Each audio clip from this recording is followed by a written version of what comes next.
Les 5 chefs d'État africains du G5 Sahel, Burkina Faso, Mali, Mauritanie, Niger et Tchad, sommés par le président français Emmanuel Macron de clarifier leur volonté quant à la présence militaire française au Sahel lors de leur prochaine rencontre prévue pour le 16 décembre 2016 à Pau, en France. J'attends d'eux qu'ils clarifient et formalisent leur demande à l'égard de la France et de la communauté internationale. Souhaitent-ils notre présence? Ont-ils besoin de nous? Je veux des réponses claires et assumées sur ces questions. Je ne peux ni ne veux avoir des soldats français sur quelque sol du Sahel que ce soit, alors même que l'ambiguïté persiste à l'égard de mouvements anti-français. Je souhaite que nous puissions organiser une présence internationale plus forte et structurer au Sahel une nouvelle coalition autour de nous, en lien avec nos partenaires européens déjà présents.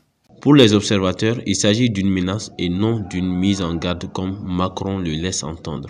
C'est la première fois qu'il hausse ainsi le ton, suite à la lourde perte au Mali de 13 militaires d'un seul coup. Une hécatombe qui ne laisse personne indifférente. D'où la réponse du président burkinabé. Je pense que nous avons été invités à discuter. Lorsque nous aurons fait discuter, je vous dirai donc notre point de vue sur cette question-là. En tout état de cause, je voudrais dire qu'il est certain que de part et d'autre, nous avons des choses à clarifier dans nos relations. Et de ce point de vue-là, je ne vais pas m'hasarder à... Le rendez-vous de Pau du 16 décembre prochain sera donc l'occasion pour le président français d'asséner ses vérités à ses pairs du Sahel, où sont mobilisés 4500 soldats français, et de réclamer un appui clair et sans ambiguïté face à la montée du sentiment anti-français.